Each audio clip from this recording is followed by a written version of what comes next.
Welcome to this episode of the Million Dollar Mastermind. I'm Larry Weidel, and let's get started. We are with multi-million dollar earning Gary Kornegay from Beverly Hills, California. Unbelievable. His life is a vacation every day. I want to talk to you about expanding your business. Going from the thing is, if you don't keep expanding, you don't keep growing, you're going to flatline, you're going to go stale, and then in spite of everything you do, you're going to start to slide down the hill. So you've always got to be looking for your next challenge, your next, Right. basically, once you've won and have a feel for how to be successful in life, it becomes like, what's your next fun going to be? Not where in the beginning, it's a struggle. You're paranoid, you're fearful, but and you're going to have that, because you got to take risk every time you do something bigger, but it's more like, what's your next adventure going to be? Right, And some of those things, as you get compounding in life, you can have more great things happen to you in a year than you've had in the last 20 years. And I know you've been kind of going through that.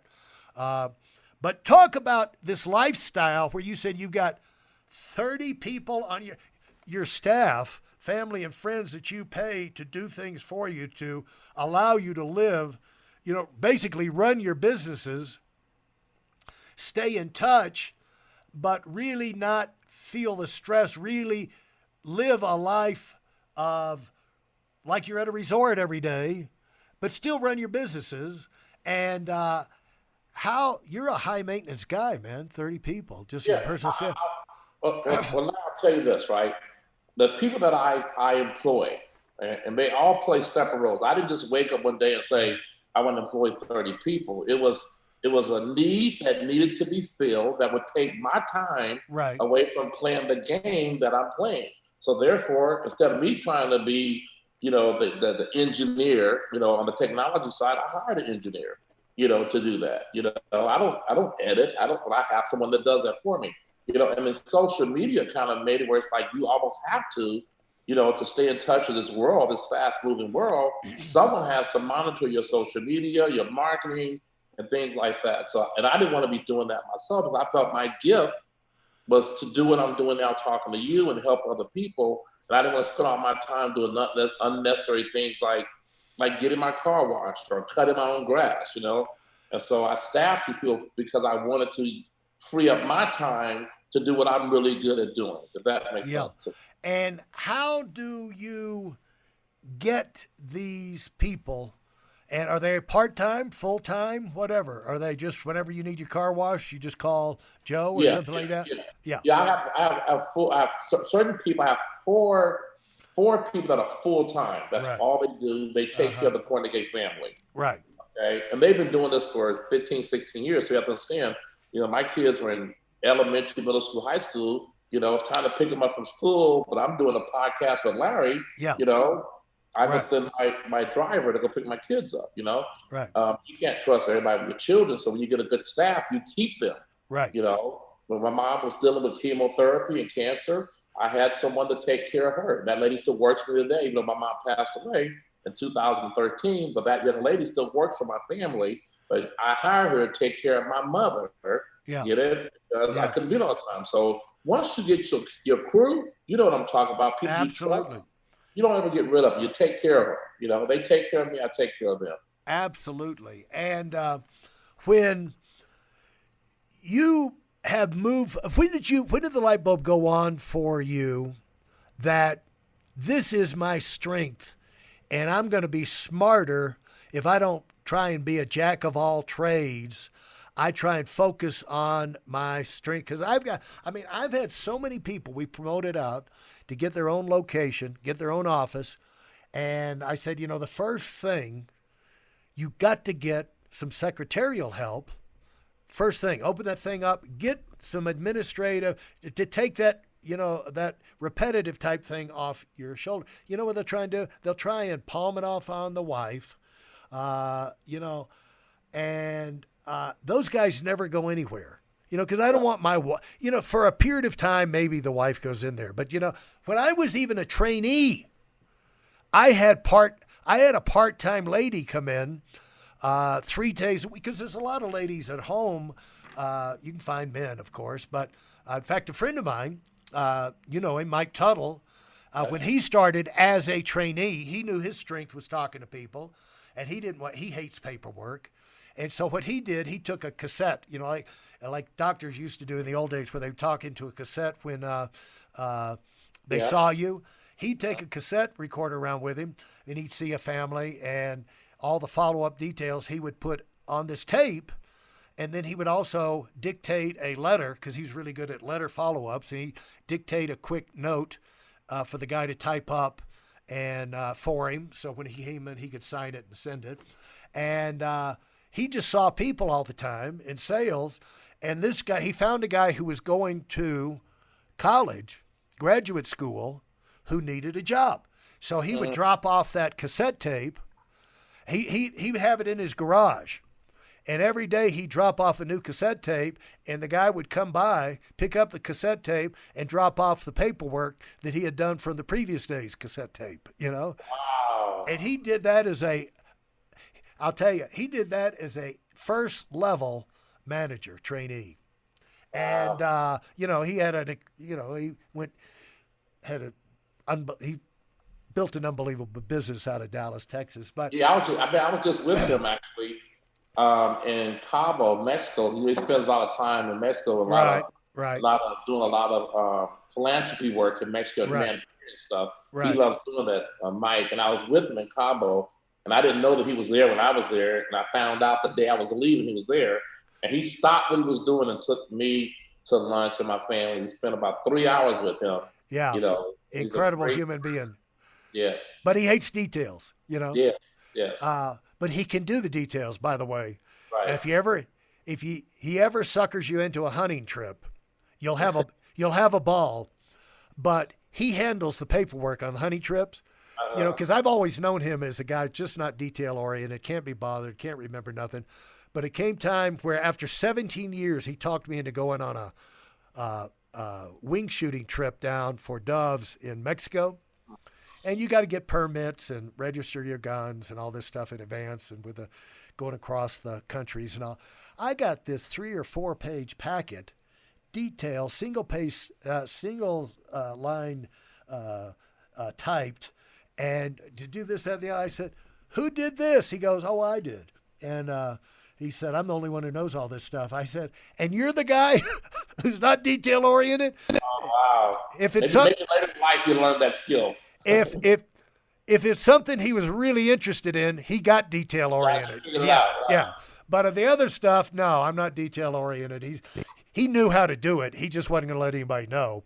And I hired a part-time secretary 3 days a week in the mornings, because she had a kid in school, and she had always worked outside the home until the child came along, and she wanted to get out of the house.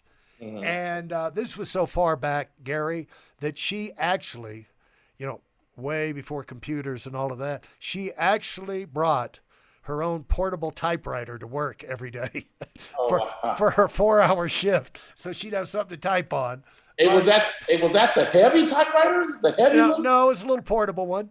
And okay. And so, but I don't even have any idea how I afforded it, but I did. You afford you afford what you decide you're going to have to have.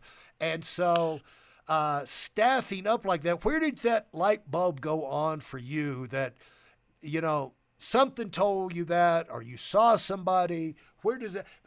I'm hitting this point, Gary, because there's so many people are held back because they won't untangle themselves. I heard this thing, was way back. If you're going to spend your time on $5 an hour jobs, you're never going to make $500 an hour. And so you got to turn those jobs loose. Now it's $15 an hour jobs, but you gotta let somebody else have those jobs if you want the $1,000 an hour jobs. So yeah, Larry, it took me. I'm not gonna lie to you. It took me probably a decade to understand that. How about that? It wasn't right away, because number one, I go from that old school if you want something done, do it yourself. Right. Yeah. Number one, that's a blessing, by the way, and a curse. Lead by example. Yeah, Yeah. you know, Yeah. yeah, lead by example, Yeah. do it first, Yeah. and before you know it, you find yourself doing everything, you know. Yeah. And I didn't want to let go of that. So back in the day, we had copy machines. You know, where I copy every application, I file it. Yeah, my wife said, "What are you doing? Let me do that." No, honey, I got this because you put in the wrong file. Yeah. That I won't be able to find it. Yeah. You know. And then finally, I hired my wife to do administration, but really, it was me doing it through her. So she Yeah. go, "Oh my God, are you going to stand over me the whole time? Are you going to do this?" You know. So then I hired her, and then little by little, I started releasing that fear of nobody else could do it better than me. And then I started realizing, monetarily wise, as you were talking about, that, you know, Gary, you're penny wise and dollar foolish. Yeah. You're penny wise and dollar foolish, which means you're trying not to pay somebody $10 an hour, let's just say back then, because you know you want to save $10, but you would have made $1,000 an hour if you wouldn't be sitting here cutting your own grass. Let's just say, you know. And so I had to learn that over time. And then as I got older, Larry, I started scaling, you know, my staff, and I noticed that my income kept going up, you know, because I now freed up my spirit, my energy, and my frustrations. I paid somebody else to do it all my headaches. How about that one? Yeah. And that gave me a better experience of what I was involved in. Unbelievable. And 10 years. But you know what forces you to do that, if you focus on growth and you say, my main job is to grow this thing, that reality will come to you a lot quicker. You know, it's because you run out of hours in the day.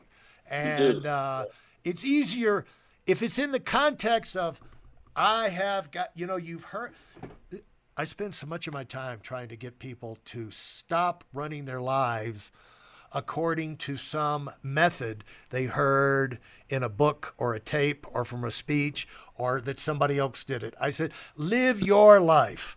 Grow. Right. I said, other people will tell you trends, give you some ideas how they handle it. But basically, you got to figure out the details in your own life. And the main thing you got to do is grow it.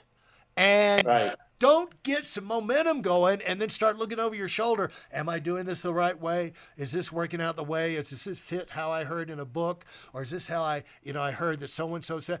You know, when you get to the end of the road and you get huge, the pattern is going to probably fall in and look like just about like everybody else's. That's right. But you're going to wiggle your way there. You know what I'm saying? It's like you don't try and follow the twists and turns that other people did because they might have done something because all of a sudden they went on a camping trip and got ticks in their body, and they were out of commission for 6 months, going to doctors trying to figure out what it was. And so so all of a sudden their business, they did this, that, and the other.